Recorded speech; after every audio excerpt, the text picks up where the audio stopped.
가끔 볼링을 치러 갈 때가 있는데요.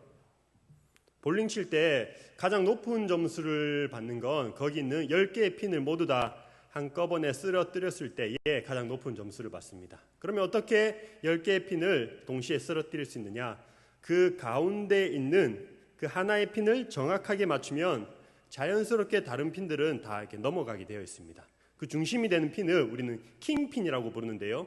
킹핀을 무너뜨리면 그 뒤에 있는 핀들은 모두 쓰러지게 된다는 것이죠. 하나를 쓰러지면 그 전체가 무너진다는 말입니다. 우리 신앙 공동체에서도 마찬가지로 원리가 적용되는 것 같습니다. 그 공동체의 가장 중심이 되는 리더를 쓰러뜨리면 그 공동체가 쉽게 무너질 수 있습니다. 그래서 사단은 그걸 너무나도 잘 알고 있죠. 너무나도 잘 알고 있기 때문에 그 리더, 그 공동체의 중심이 되는 리더는 항상 큰 공격에 노출되어 있습니다. 여러분, 우리가 살펴보고 있는 느헤미야는 아주 탁월한 리더십을 가진 사람이었습니다. 짧은 시간 가운데에 많은 사람들을 한 마음으로 이렇게 마음을 모았고, 그리고 아주 짧은 시간에 자신에게 맡겨진 일을 완수하는 것을 신속하게 진행하는 것을 볼 수 있습니다. 그러나 그 가운데도 많은 어려움이 있었습니다. 대적이 처음에 공격할 때 어떻게 공격하느냐? 너희가 지금 이렇게 성벽을 쌓는다고 하더라도, 비록 완성된다고 할지라도 그 성벽은 곧 무너질 거야. 금방 무너지고 말 것이다 라고 이렇게 말로 공격합니다. 그리고 이후에는 그 말이 잘 통하지 않자 직접 무력을 행사하면서 공격합니다. 느헤미야는 그 모든 공격을 이제 받아내죠. 그리고 또 내부에서의 어떤 어려움도 발생하게 됩니다. 가난한 사람과 부한 사람이 서로 갈등을 일으키게 되는 거죠. 그래서 가난한 사람이 부한 사람에게 종으로 팔려가는, 딸들이 종으로 팔려가는 그런 일들이 일어났습니다. 느헤미야 4장부터 이런 연속된 어려움, 외부의 어려움, 내부의 어려움, 또다시 오늘 6장에서는 외부의 어려움들이 계속해서 반복되고 있습니다. 여러분, 어떤 일을 할 때에 모든 일이 순조롭게 풀리면 좋겠지만 인생에 있어서 어려운 일들은 계속해서 몰려오는 것 같습니다. 마치 바닷가의 파도와 같이 이제 큰 파도 한번 넘었다 생각될 때가 있는데, 이제 살았다라고 생각되면 또다시 다른 일로 파도가 밀려오고 또다시 파도가 밀려오는 그런 우리가 인생을 겪고 있습니다. 어떤 때는 외부에서 그런 공격들이 오기도 하고, 어떤 때는 내부에서, 그리고 전혀 생각지도 못했던 부분에서 일이 터지기도 합니다. 우리가 나쁜 일을 할 때가 아니라 설령 하나님의 일, 내가 정말 옳은 일을 하고 있다고 확신이 들 때도 어려움이 있고 반대하는 사람들이 있습니다. 신학대학원 신대원을 다닐 때 한 수업 시간에 간증을 듣는 시간이 있었는데요. 그때 우리가 흔히 사랑의 온자탄이라고 부르는 우리 손양호 목사님의 따님 권사님을 우리 수업 시간에 초청을 했습니다. 그래서 그 권사님이 간증하시는 이야기를 들었는데요. 아버지 되신 그 손양호 목사님이 얼마나 헌신적으로 섬기셨는지 그런 일들을 말씀하셨습니다.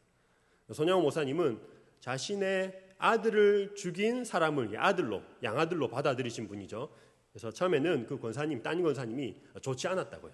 어머니도 그렇고 그 권사님도 오빠를 죽인 사람이기 때문에 좋지 않았는데 나중에는 또 받아들였다, 이런 말씀하는 것도 들었습니다.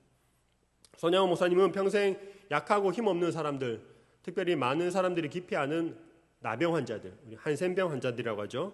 그들을 돌보면서 섬기셨습니다. 말씀을 전하고, 또 말씀을 전할 뿐만 아니라 직접 이렇게 치료도 하시고 약을 발라주고, 또 그리고 피고름을 입으로 빨아내는 그런 헌신적으로 그렇게까지 하시면서 헌신적으로 섬기셨습니다. 모두가 그 목사님을 좋아할 것 같은데요. 따님 권사님께서 하시는 말씀 중에 이런 말씀 하시더라고요. 그렇게 헌신적으로 섬겼는데도 불구하고 그 한센병 환자 중에 손양호 목사님을 싫어하는 사람이 있었다는 겁니다. 그렇게 생겼는데도 싫어하고 때로는 험담을 하면서 이렇게 목사님을 힘들게 하는 무리가 있었다라는 이야기를 들었습니다.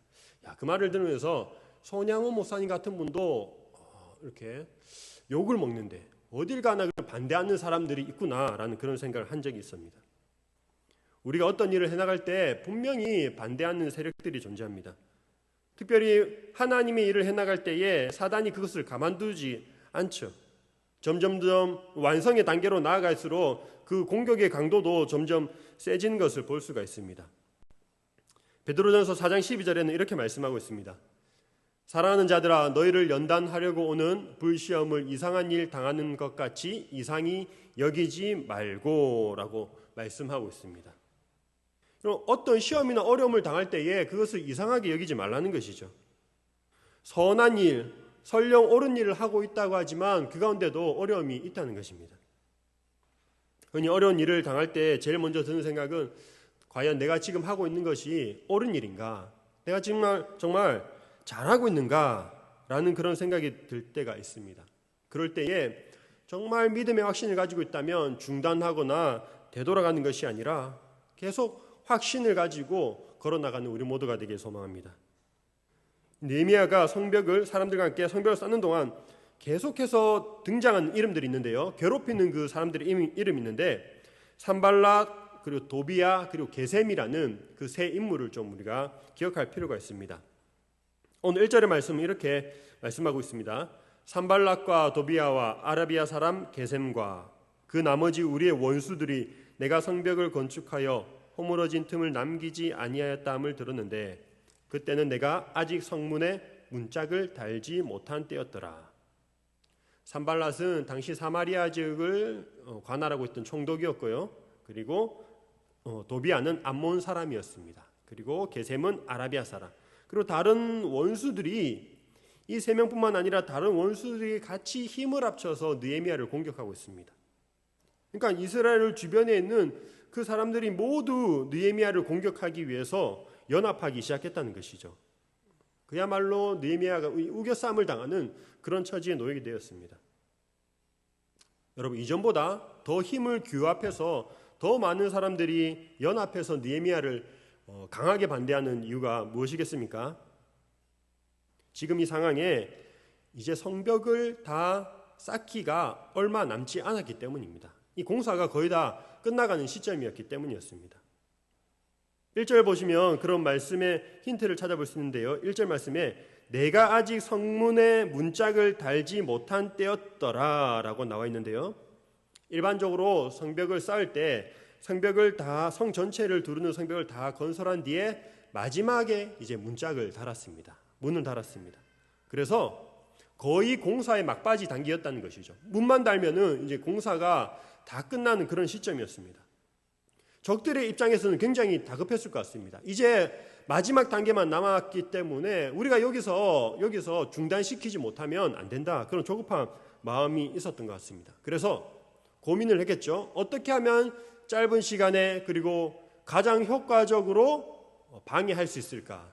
그 대상을 느헤미야, 지도자인 느헤미야를 공격하기로 마음먹고 음모를 꾸미고 있는 것입니다. 산발락과 게셈이 사람을 보내서 느헤미야에게 말하기를 우리가 오노 평지에서 만나자 이렇게 말하고 있습니다. 오노라는 곳이 예루살렘에서 북쪽으로 약 한 32km 정도 떨어진 지역인데요. 사마리아가 다스리는 지역과 유다가 다스리는 지역의 어떤 경계, 중간지대라고 보시면 될 것 같습니다. 중립지대였습니다. 여러분, 느헤미야가 산발랏이 만나자고 하는 그 제안이 왔을 때에 사실 그렇게 쉽게 거절하지는 못했을 것 같습니다. 왜냐하면 당시에 산발랏은 사마리아 지역을 관할하고 있는 총독이었지만 유다 지역에도 어느 정도 영향력을 행사하고 있었던 사람이었습니다. 그리고 느헤미야가 예루살렘에 오기 이전부터 그 지역에 있었던 사람이었기 때문에 느헤미야가 함부로 거절했다가 어떤 비난을 받을 수 있는 그런 상황이었습니다. 그렇지만 말씀에도 나오지만 느헤미야가 이 일이 자기를 해치고자 하는 일이라는 것을 나중에 깨닫게 되죠. 그래서 다른 이유를 대면서 이런 만남을 거부합니다. 3절에 나와 있습니다. 3절 제가 한번 읽어보겠습니다. 내가 곧 그들에게 사자들을 보내어 이르기를 내가 이제 큰 역사를 하니 내려가지 못하겠노라. 어찌하여 역사를 중지하게 하고 너희에게로 내려가겠느냐 하매 라고 말씀하고 있습니다. 여러분, 여기서 큰 역사가 어떤 일을 말하겠습니까? 당연히 성벽을 짓는 그런 일을 말하겠죠. 이 성벽을 쌓는 일을 하기 전까지는 움직이지 않겠다, 움직일 수 없다라고 말하고 있는 것입니다. 여러분, 지금 느헤미야에게 있어서 가장 중요한 문제가, 그리고 가장 큰 일은 성벽을 쌓는 일이었습니다.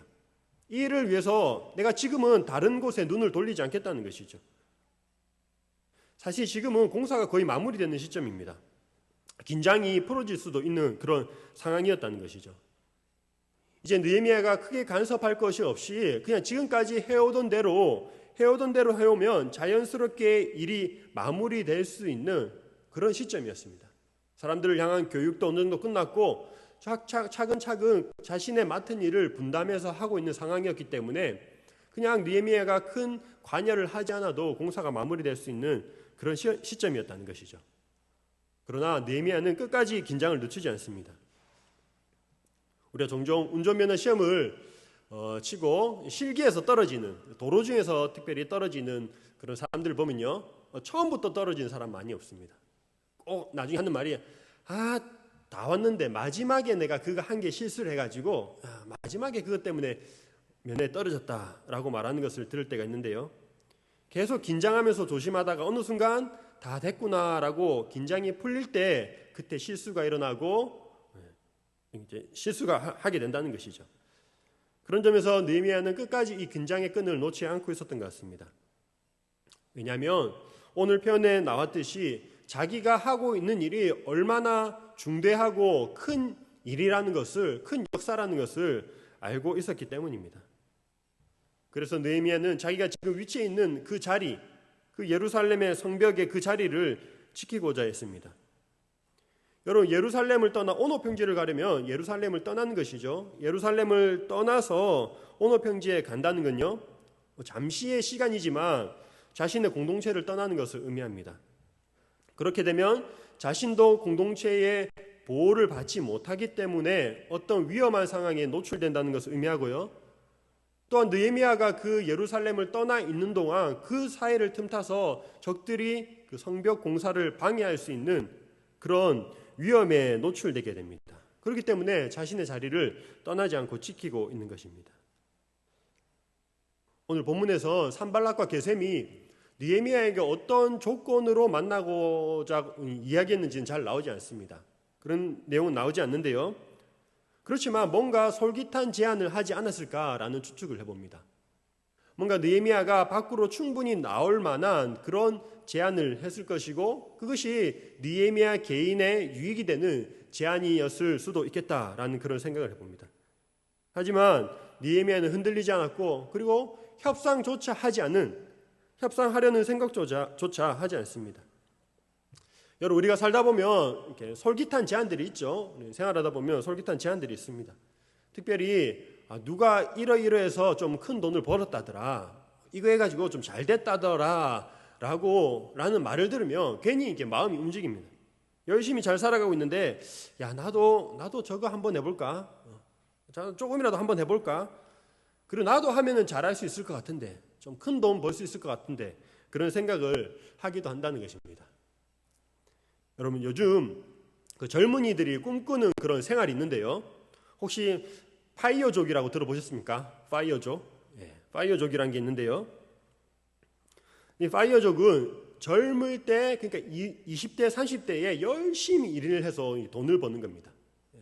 먹을 거 잘 안 먹고 아낄 거 최대한 아껴서 자기가 목표한 그 돈을 열심히 일해서 돈을 법니다. 그래서 30대 말이나 40대 초에 자기가 목표한 그 금액이 자기의 수중에 들어오면요, 그때 이제 미련 없이 하고 있는 일을 그냥 그만두는 거예요. 회사에서 나와서 그때 아주 빠른 나이에 스스로 이제 은퇴를 하는 것입니다.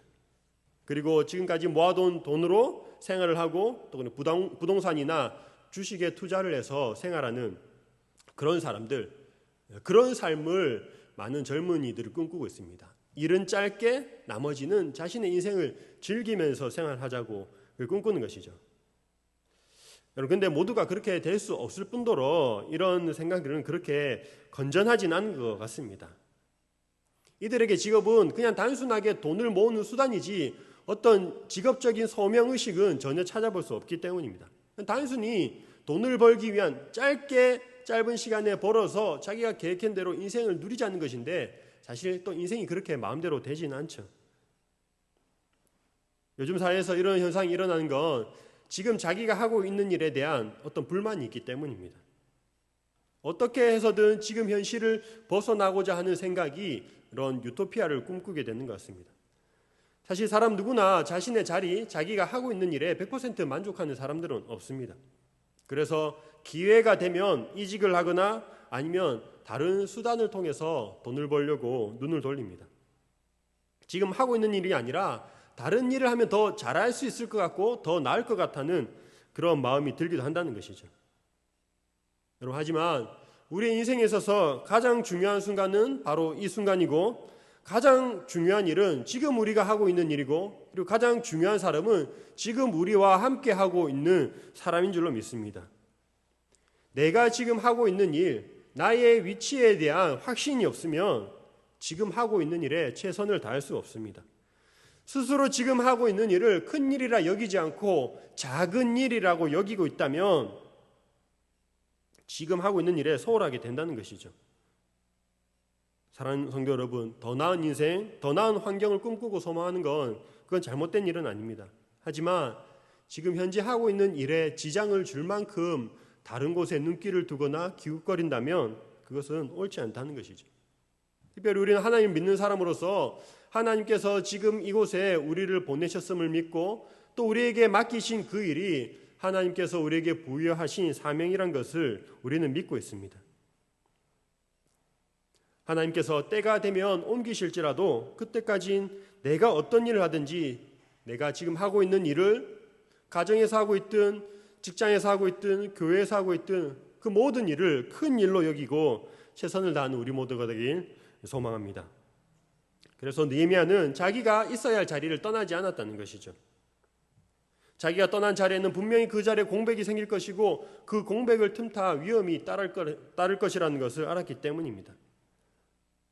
여러분, 우리에게도 각자에게 맡은 자리가 있습니다.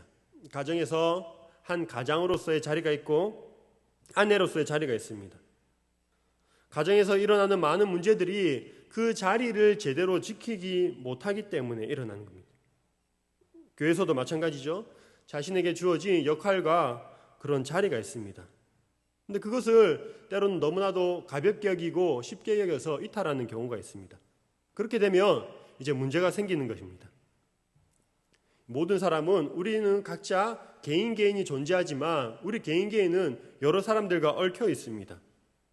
한 사람이 그 자리를 이탈하게 되면요, 연달아서 그 뒤에 있는 사람들이 무너지게 됩니다.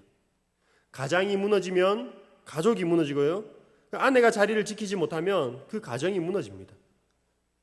교회에서도 한 사람이 무너지면 그와 연관된 많은 사람들이 우르르 무너지게 되고 결국 공동체가 와야 된다는 것이죠. 특별히 어떤 리더의 위치에 있는 사람들은 자신의 뒤에 수많은 사람들이 있다는 것을 기억하고 그 자리를 때로는 버티면서 지킬 수 있어야겠습니다. 오늘 말씀 보시면 느헤미야가 이 산발랏의 요청을 거절하는데요, 그래도 이 산발랏이 끈질기게 계속해서 느헤미야를 요청하는 것을 볼 수 있습니다. 4절에 보시면 이렇게 나와 있습니다. 그들이 4번이나 이같이 내게 사람을 보내되 나는 똑같이 대답하였으니, 4번이나 똑같은 말로 우리가 한번 만나자라고 요청을 하는데 그에 못지않게 느헤미야도 똑같이 4번이나 같은 말로 거절을 하고 있습니다. 느헤미야에게 어떤 배짱이 있었죠. 정말로 급한 일이면 그 사람들이 나를 찾을 것이지 내가 찾지는 않겠다라는 그런 배짱이 있었던 것 같습니다. 급할 게 없다는 그런 생각이 있었다는 것이죠. 그러자 또 산발랏이 어떻게 합니까? 산발랏이 이번에는 편지를 보냅니다. 편지를 보내는데 5절에 보시면 봉하지 않은 편지라고 나와 있습니다. 5절에 산발랏이 5번째는 그 종자의 손에 봉하지 않은 편지를 들려 내게 보냈는데 라고 표현을 하고 있습니다.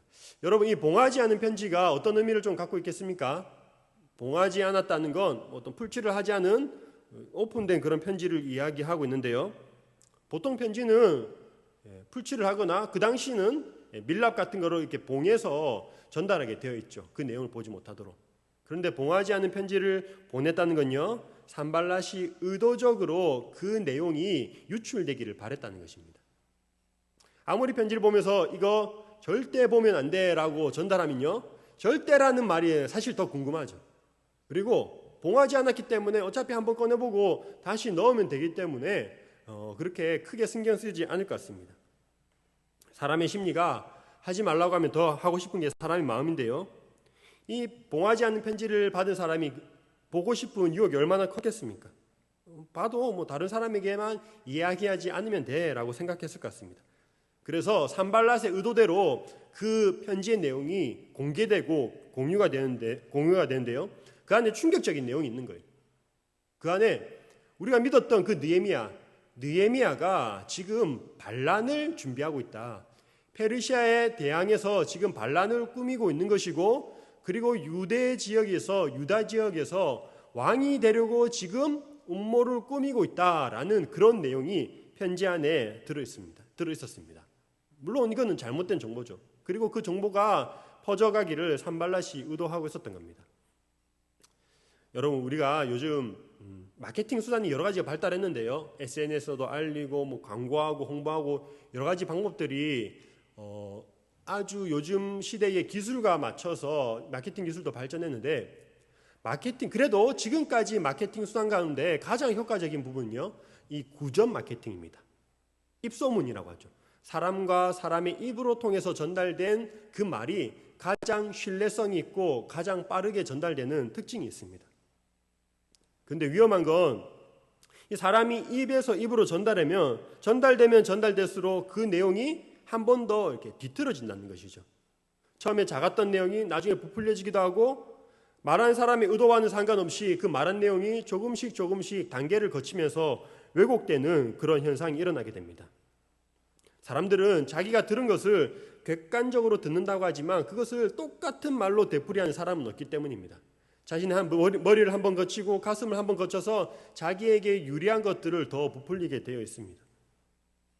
그렇기 때문에 우리가 누군가로부터 어떤 말을 전해 들었다면 그 말이 사실인지 아닌지 꼭 의심해 볼 필요가 있습니다.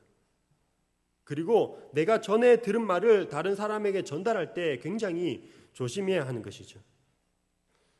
느헤미야가 이 왕이 되려고 한다, 이 거짓 뉴스에 처음 접한 사람은 아마 설마 그러겠나, 느헤미야가 어떤 사람인데 설마 그러겠어 라는 생각을 했을 것입니다. 하지만 사람이 어떤 그런 의심이 마음 가운데 들어오면 그게 잘 잊혀지지 않죠. 그 뒤로는 느헤미야가 어떤 행동을 하게 되면 그와 연관돼서 생각을 하게 되는 겁니다. 아니, 페르시아에서 잘 살고 있던 느헤미야가 갑자기 와서, 그리고 자기의 봉급도 받지 않고 저렇게 헌신적으로 수고하는 것은 뭔가 이유가 있지 않겠어? 뭔가 꿍꿍이 속이 있기 때문에 저렇게 헌신하는 것일 거야. 그게 바로 왕이었구나. 왕이 되려고 지금 차근차근 단계를 밟아가고 있구나 라고 사람들이 오해할 수 있는 그런 상황이었다는 것입니다. 이것이 바로 산발랏이 의도한 거였죠. 사람을 있는 그대로 바라보지 않고 의심의 눈으로 바라보게 하는 것, 그것이 산발랏이 의도했던 바였습니다. 여러분, 만약에 우리가 그런 말도 안 되는, 아니 땡 굴뚝에 연기 나라라는 말이 있는데요, 정말 그런 말도 안 되는 그런 일들을 들으면 기분이 어떨 것 같습니까? 일단 굉장히 화가 나겠죠. 그리고 누가 그렇게 했다는 거 알면은 당장이라도 찾아가서 왜 그런 말을 하느냐라고 따지고 싶었을 것입니다. 산발랏이 의도한 게 그거예요. 느헤미야가 화가 나서 당장 자기에게 찾아오기를 바랬습니다. 7절 하반절에 이렇게 말씀하고 있죠. 7절 하반절에 보시면, 그런즉 너는 이제 오라, 함께 의논하자. 열받으면 나를 찾아와 라고 이렇게 이야기를 하고 있는 것입니다. 어떻게 해서든 이 느헤미야가 그 예루살렘 성벽 안에 있는 것이 아니라 그 성벽을 벗어나서 나오기를 산발롯은 기다리고 있었습니다. 그래야 느헤미야를 해칠 수 있기 때문이죠. 하지만 이때도 느헤미야는 아주 침착하게 대응합니다. 직접 찾아가기보다는 사람을 보내서 이 말이 사실이 아니다, 그 내용을 전달합니다. 억울할 수도 있는 상황이지만 지금은 움직일 수 없는 상황이었습니다. 성벽 쌓는 일이 마무리 단계지만 아직 마무리되지 않았고, 지금 이것보다 더 중요한 것은 없었기 때문입니다. 여러분, 이쯤 되면 이제 포기할 만도 한데요, 적들의 공격은 끝나지 않습니다. 이번에는 또 한 사람을 이제 매수해서 느헤미야를 공격하기 시작하는데요. 스마야라는 사람을 통해서 느헤미야를 공격합니다. 10절의 말씀을 6장 10절의 말씀을 한번 같이 읽어보도록 하겠습니다. 이후에 무헤다벨의 손자 들라야의 아들 스마야가 두문분출하기로 내가 그 집에 가니 그가 이르기를 그들이 너를 죽이러 올 터이니 우리가 하나님의 전으로 가서 외소 안에 머물고 그 문을 닫자. 저들이 반드시 밤에 와서 너를 죽이리라 하기로. 여러분, 여기서 나오는 스마야라는 인물이 어떤 인물인지 자세히 나오지는 않습니다. 그런데요, 느헤미야에게 있어서 어느 정도 중요한 사람이었던 것 같습니다. 두문불출하기로라고 나와 있는데요, 스마야가 집에 들어와서 잘 안 나온다는 거예요. 보일 사람이 안 보이니까 이제 느헤미야가 집을 찾아간 거죠. 신방을 한 겁니다. 그런데 이 스마야가 자신이 선지자처럼, 마치 선지자처럼 행세를 합니다. 그러면서 예언하면서 말하기를 느헤미야가 공격을 당할 것이다. 적들이 당하고 이제 암살하려고 한다는 그런 이야기를 느헤미야에게 전합니다. 그러면서 성소에 가서 우리가 같이 숨자. 일단 목숨을 구하는 게, 건지는 게 중요하기 때문에 지금 성소에 가서 같이 숨자라고 이야기를 합니다. 그러자 느헤미야가 어떻게 반응합니까? 11절의 말씀인데요. 느헤미야는 이렇게 반응합니다. 내가 이르기를 나 같은 자가 어찌 도망하며 나 같은 몸이면 누가 외소에 들어가서 생명을 보존하겠느냐. 나는 들어가지 않겠노라 하고. 여러분, 이 말씀 자세히 보시면요, 두 가지 이유를 대면서 느헤미야가 이 제안을 거절하는데요. 첫 번째는 느헤미야가 적이 무서워서 내가 숨게 된다면 지도자로서의 체면이 서지 않는다는 것입니다. 그런 이유로 거절합니다. 많은 사람들이 느헤미야를 따르고 있는 그 상황 가운데 어떤 겁먹은 모습을 보인다면 그거는 지도자로서 옳지 않다는 것이죠. 그래서 담대한 모습을 지키기 위해서 거절합니다. 또 그리고 두 번째는요, 이 성소에 들어갈 수 있는 사람은 사실은 제사장만 들어갈 수 있었습니다. 스마야라는 사람도 제사장인데요, 제사장이 아닌 이 느헤미야에게 같이 성소로 들어가자고 하는 것은 율법을 어기는 행위였다는 것이죠. 본문에 외소라고 표현되어 있는데요, 외소는 지성소가 있으면 그 밖에 성소를 뜻합니다. 그러니까 제사장이 아닌 느헤미야 보고 같이 들어가서 숨자라고 이야기하는 겁니다. 일반 사람들이 들어가면은 죽임을 당할 수 있는 그런 곳이었습니다. 느헤미야가 그때 아차 싶었던 거죠. 저 사람이 제사장인데 제사장임에도 불구하고 율법을 어기면서까지 자기를 같이 숨자고 한 거, 그거에 그 부분에 대해서 의혹을 품었던 것입니다. 그래서 느헤미야가 생각한 거죠. 아, 저 사람은 진짜 선지자가 아니구나. 분별력이 생긴 겁니다. 느헤미야가 말씀을 제대로 알지 못했다면 어땠을까요? 율법을 몰랐다면 그런 일들을 몰랐을 것입니다. 그런데 하나님의 말씀에 대해 또 잘 알고 있었기 때문에 그런 일들에 대한 분별력을 가질 수 있었습니다. 아니나 다를까 스마야는 이 산발락과 도비아의 뇌물을 받고 느헤미야에게 접근했었다는 것을 나중에 알게 됩니다. 여러분, 오늘 말씀해 보신 것처럼 이 6장에는 느헤미야를 향한 공격들이 계속되고 있습니다. 요청을 4번이나 했고 5번째, 그리고 사람을 보내서 여러 가지 수단과 방법들을 동원해서 느헤미야를 공격하고 있는 것을 볼 수 있습니다. 그것뿐만이 아닙니다. 오늘 말씀에 드러난 것뿐만 아니라 14절에도 보시면 산발락과 도비아 외에도 여선지 노아랴, 그리고 다른 선지자들도 느헤미야를 향해 공격했다는 것을 볼 수 있습니다. 이방인, 원수라고 생각되는 그 사람들뿐만 아니라 가까이 있고 하나님의 사람이라고 생각되는 그런 선지자들까지도 느헤미야를 함정에 빠뜨리려고 하는 그런 모습, 얼마나 거센 그 막바지에 공격들이 몰아치고 있는지 모릅니다. 여러분들이 만약 어떤 공격을 당하게 된다면 마음이 좀 어떨 것 같습니까? 어떤 위협을 당하면요, 사람이 두려움에 위축되게 마련입니다. 자라보고 놀란 가슴, 소뚜껑 보고 놀란다는 말이 있듯이 한 번, 두 번 당하고 나면 좀 작은 일에도 혹시라는 그런 의심이 생기게 된다는 것이죠.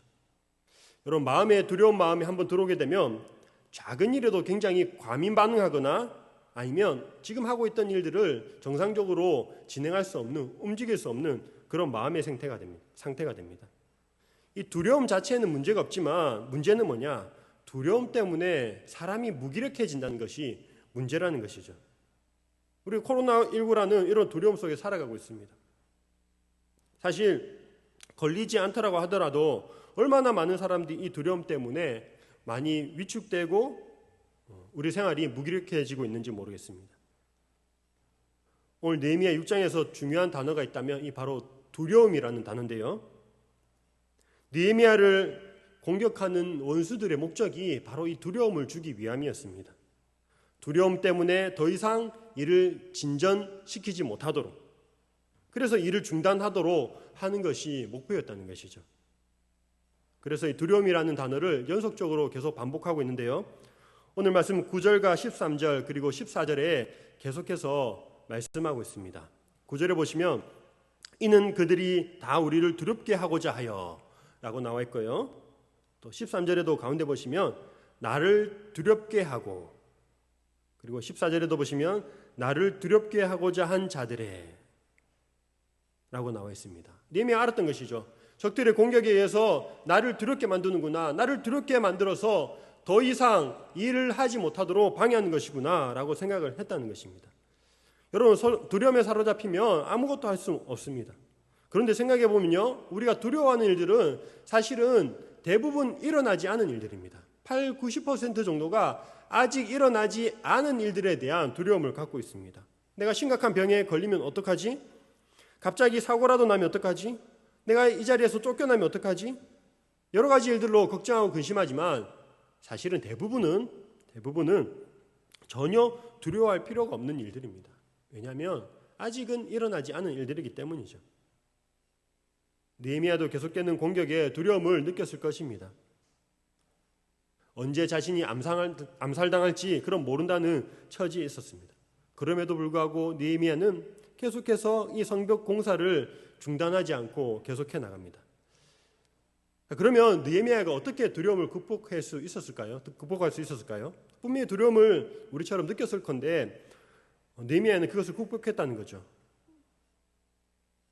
오늘 말씀 보시면요, 느헤미야는 두려움을 느끼는 순간마다 하나님께 그 순간마다 기도하는 모습을 볼 수 있습니다.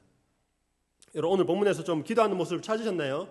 그냥 읽을 때는 좀 찾기가 힘든데요.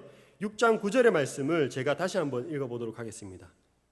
이는 그들이 다 우리를 두렵게 하고자 하여 말하기를 그들의 손이 피곤하여 역사를 중지하고 이루지 못하리라 함이라. 이제 내 손을 힘있게 하옵소서 하였노라. 여러분, 어떻게 기도하고 있죠? 적들이 두렵게 할 때에 기도하기를 이제 내 손을 힘있게 하옵소서라고 이렇게 기도하고 있습니다. 두려움으로 인해서 나의 힘을 빼앗아가는 적들이 있습니다. 너무 단순하죠, 기도가. 나의 힘을 빼앗아가는 적들에게서 하나님 내게 힘을 주십시오 라고 기도하고 있습니다. 너무나도 단순합니다. 힘이 없으면 힘을 달라고 기도하는 것이죠.